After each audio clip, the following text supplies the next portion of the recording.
மகளிர் மட்டும் trailer start பண்ணும்போது இன்ஸ்பயர்ட் ஃப்ரம் ட்ரூ ஸ்டோரி அப்படின்னு போட்டு தான் ஸ்டார்ட் பண்ணுறாங்க. ட்ரெய்லர் பார்க்கும்போது ஜோதிகா ரொம்ப போல்டான கேரக்டர் பண்ணியிருக்காங்கன்னு தெரியுது.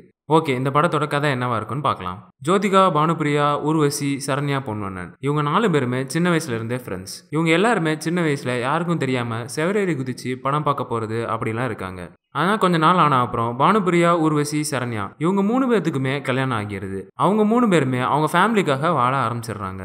ஜோதிகா ரொம்ப போல்டான கேரக்டர்ல எந்த ஒரு ரெஸ்ட்ரிக்ஷனுமே இல்லாம ஒரு டாக்குமெண்ட்ரி ஷூட் பண்ற கேரக்டர்ல வர்றாங்க. இவங்க 4 பேருமே ரொம்ப வருஷம் கழிச்சு மீட் பண்றாங்க.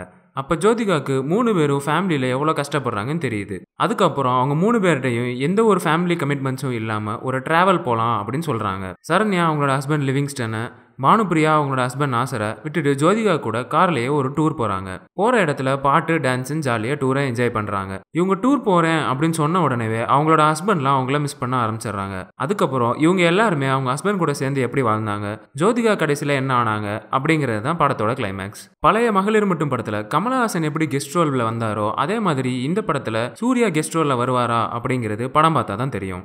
இந்த வீடியோ பிடிச்சிருந்தா லைக் பண்ணி ஷேர் பண்ணுங்க. அண்ட் இந்த படத்தை யாரெல்லாம் தியேட்டர்ல பார்க்க வெயிட் பண்றீங்கன்னு கமெண்ட்ல சொல்லுங்க.